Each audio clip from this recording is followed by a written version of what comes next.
today we'll be fitting the Varex 3-inch stainless steel system to the R8 Blue ute, which is also the same as the SS ute underneath. Basically, it's a step-by-step instruction. All the parts are laid out the floor here. Here's the ute on the hoist ready to go already. And basically we'll be starting at the back, removing all the rear tailpipes. On the back here you have 15mm headed bolts, 2 of them on each side. Spanner, socket set. I'll be using the rattle gun today because we're a workshop and it makes it a little bit faster for us.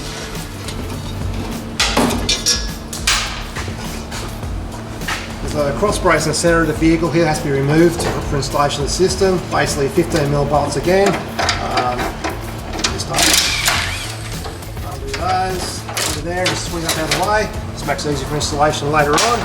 Okay, so now we've basically got the whole system ready to come off. Just undo the front bolts here on the back of the catalytic converters, which are also 15mm. Now release these front rubbers, everything's out of the way. Just usually get a friend to help you with the front section because these systems are very, very long and they're pretty hard to maneuver by yourself. And then the whole system is basically free. You pull it back a little bit off the front flanges. So we'll walk this out of the way and we'll grab that here system in. Straight out like that. Usually a little bit of a twist and then a pull. Make sure you pull it right down on the bottom of the lead, on the base of the lead here. Don't pull it there because you've got from your set of lead. So basically you've got to grab it from here, give it a twist and pull. Then we have to remove the dipstick. It's a 15mm bolt head on the side.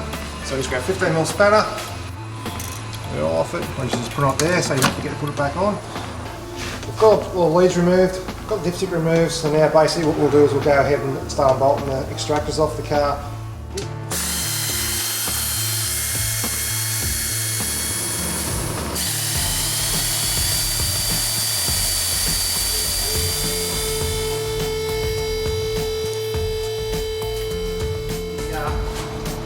The new system, new front section. Just basically a bit of manipulation, just slide straight into place. Okay, basically this is why I leave this thing like this, so I just spin it back around. Once the spins up under the car, bolts, just throw a couple of bolts back in there. That way you let the system just drop. It's all sitting back under the car. Alright. The front section will fit in place and we'll go to the centre pipes. Now basically each side's different. The easiest way to pick it is there's a part number on there. It'll finish with an R or an L. R obviously means right, L means left. Alright, now I'll start fitting the centre pipes up. Basically put the gasket through, get nuts and bolts and slide them into the hole. Put everything finger tight to start with. Do not tighten anything up properly until the job's finished. Simple reason, there's a bit of movement inside these flanges. If you tighten everything up, by the time you get to the back of the car, everything's going to sit crooked.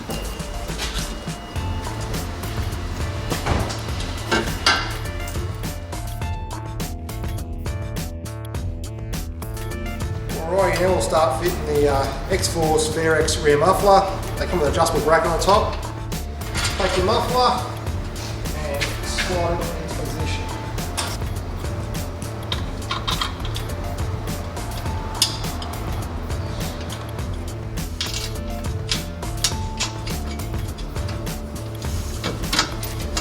Basically unplug your oxygen sensor and then basically clip it from the top.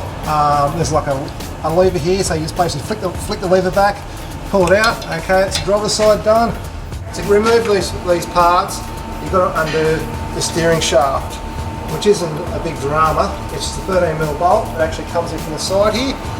When you remove this, make sure the keys are removed from the ignition of the car, because what will happen is, when you undo it, you can freewheel the steering wheel.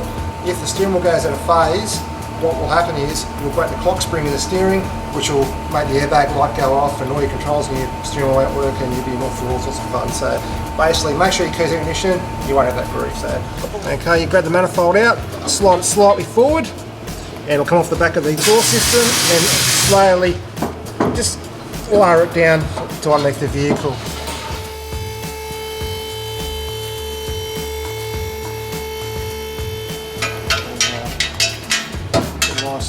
up.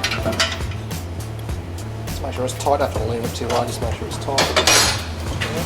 Okay, with the gasket in place, we take the new extractor and start sliding it up into place. These fit really easy, they're a real nice fitting extractor. Okay, what we usually do, put it up, get the rear bolt and put into the cylinder head. Right, this one's a bit more tricky because of the steering shaft. Just going to just manipulate around the steering shaft and don't be afraid to just push the steering shaft out of the way a little bit to get it in there. Okay, so basically get the left-hand cap past your side of the vehicle and basically just turn it around until it actually lines up with the flanges like that.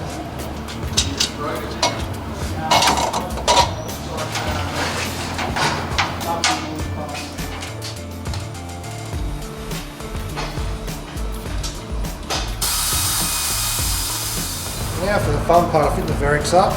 This is your control box which is mounted inside the vehicle. These are your remote controls that you will have in your keyring. There's a spare there as well.